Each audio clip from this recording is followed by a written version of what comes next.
सांसों का क्या भरोसा, सांसों का क्या भरोसा।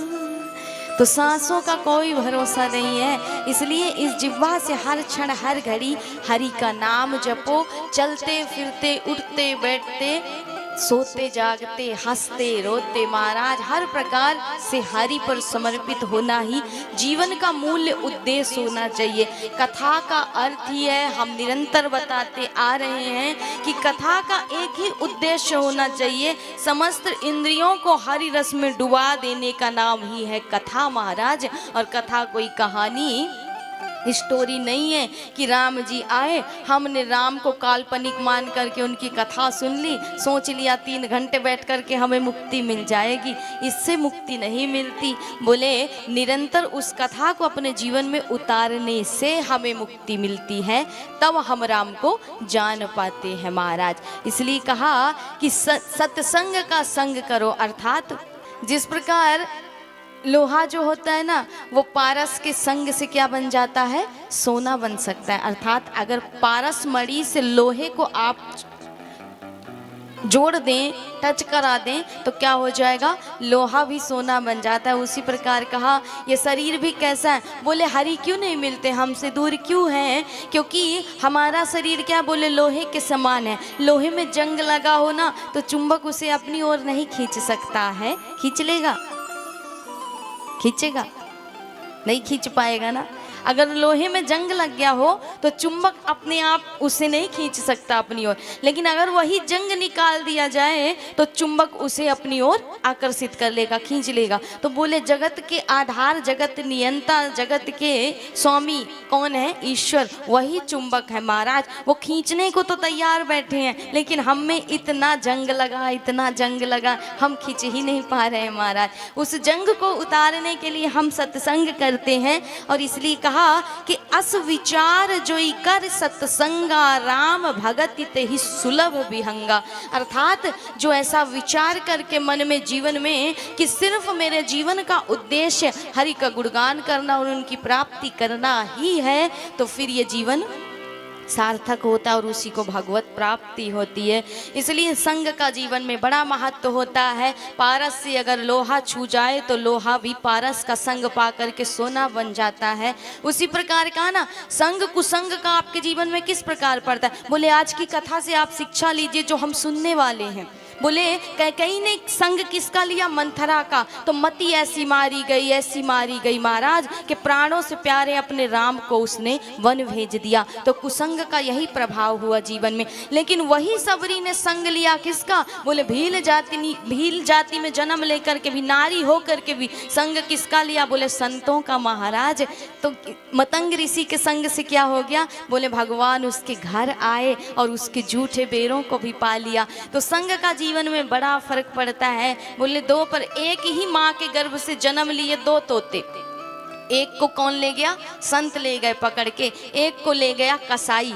अब कसाई दिन भर गालियां दे तो तोता भी वही सीख रहा है, और संत दिन भर राम राम रटे तो तोता भी वही सीख रहा। अब एक दिन क्या हुआ, दोनों तोते बाजार में नुमाइश के लिए आए, बिकने के लिए। तो कसाई भी तोता लेकर के बैठा है बेचने को, और संत भी बैठे हैं। कोई राजा आए तो राजा ने पूछा कि महाराज इसकी कीमत क्या है। संत ने कहा 1 लाख रुपया।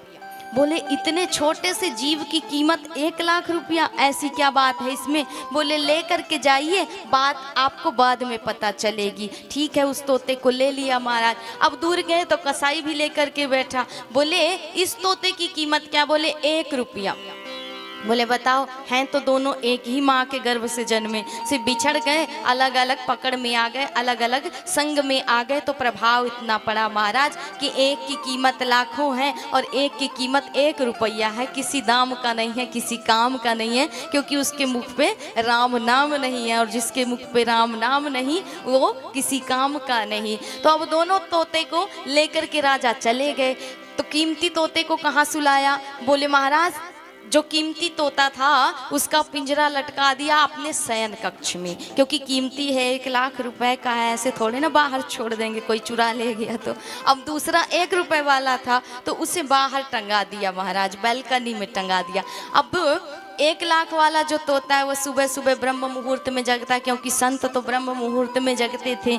हमारे शास्त्रों में माना गया है कि स्नान 4 प्रकार के होते हैं, अर्थात 4 से 6 के बीच में जो स्नान किया जाता है उसे ऋषि स्नान और देव स्नान कहते हैं। उसके बाद जो सूरज निकलने के बाद 8 बजे के अंदर आप स्नान कर लेते हैं वो मनुष्य स्नान होता है, और 8 के बाद जब सूरज चढ़ता है और तब आप स्नान करते हैं तो उसे राक्षस स्नान कहा जाता है। स्नान करिए तो अपने पापों को काटने के लिए स्नान करते समय हमें 3 नामों का सुमिरन अवश्य करना चाहिए, क्योंकि माना जाता है कि स्नान करते समय 3 नामों को लेने से आपको 3 करोड़ नाम जप का फल मिलता है। तो पहला नाम है नारायण प्रभु का, जो सदैव जल में निवास करते हैं, तो नारायण नारायण नहाते समय करते रहना चाहिए महाराज। दूसरा नाम है द्रौपदी और कृष्ण का, तो द्रौपदी कृष्ण कहने से और नारायण को जपने से स्नान करते समय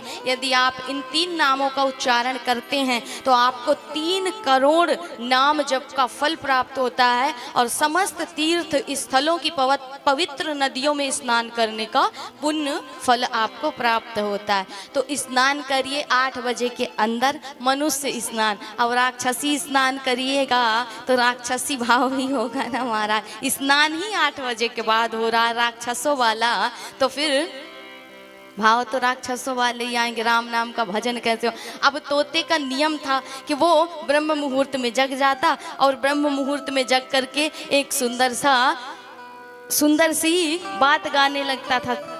चौपाई कहिए, दोहा कहिए, कोई बात कहिए महाराज, उसको गुनगुनाने लगता था कि कबीरा सो कर क्या करे, अरे जग के जपो मुरार, और एक दिन तो है सोवना लांबी पाँव पसार। तो एक ना एक दिन तो सोना ही है, और ऐसा सोना है कि फिर तुम्हें कोई उठाएगा भी नहीं, और मार मार के उठाएंगे तो भी तुम नहीं उठने वाले हो महाराज। हमेशा के लिए तो सोना ही है, इसलिए जब तक जग रहे हो तो कबीरा सोकर क्या करे, जाग के जपो मुरार, और एक दिन तो है सोवना लांबे पाँव पसार। तो उस दिन कोई नहीं जगाने वाला होगा, और जगाने वाले भी होंगे महाराज तो आप जागने वाले नहीं होंगे, इसलिए एक ना एक दिन तो सोना ही है। अभी तो कम से कम समय है तो जाग जाओ और हरि का नाम जप लो। महाराज ने सोचा कि बड़ा सुंदर तोता है, बताओ कितनी अच्छी शिक्षा दे रहा है महाराज। कहा उस तोते ने कि धनियो बनियो जाएगा, अरे जेहि विधि उड़त कपूर, नारायण हरि भजन कर क्यों चाटे जगधूर। तो ये शरीर, ये संपत्ति, ये पद, ये प्रतिष्ठा कैसी है? बोले कपूर की भांति है, कपूर को खोल करके छोड़ दो, कुछ समय बाद उड़ जाएगा अपने आप महाराज। उसी प्रकार ये यौवन, ये संपत्ति, ये पद, ये प्रतिष्ठा कुछ समय के बाद सब बिखर जाने वाली है, सब छूट जाने वाली है। इसलिए हाथ सिर्फ आएगा नारायण का नाम और भगवान का जो नाम आपने लिया वो नाम जप ही आपके जीवन को सार्थक बनाएगा। इसलिए नाम और दान यही आपके जीवन की सबसे बड़ी कमाई है, जो मृत्यु भी आपसे नहीं छीन सकती है महाराज। इसलिए तोते ने बड़ी सुंदर बात कही, राजा को बड़ी अच्छी बात लगी। राजा का उस दिन से जीवन बदल गया कि तोता है और कितनी अच्छी बात कह रहा है महाराज, बताओ इतनी अच्छी शिक्षा दे रहा है। राजा का जीवन बदल गया, और दाम का काम भी पता चल गया कि दाम इसीलिए इसका महंगा है क्योंकि इसके मुख पे राम नाम है महाराज, इसीलिए इसका दाम है। अब जैसे ही राजा बाहर गए तो राजा प्रातःकाल उठ करके संकल्प लेते हैं कि अब मैं नित्य भजन किया करूँगा। लेकिन जैसे ही बाहर गए तो बाहर वाला तोता कहता है,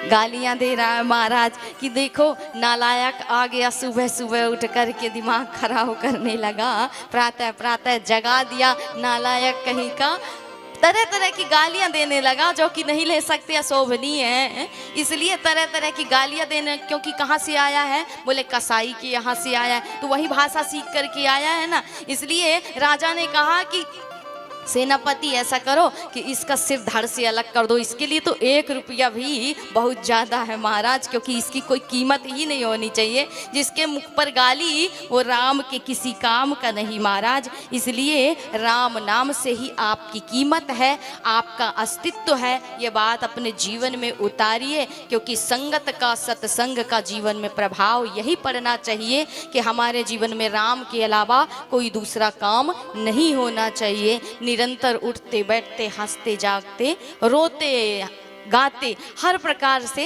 हरि का भजन करते रहिए, सुमिरन करते रहिए।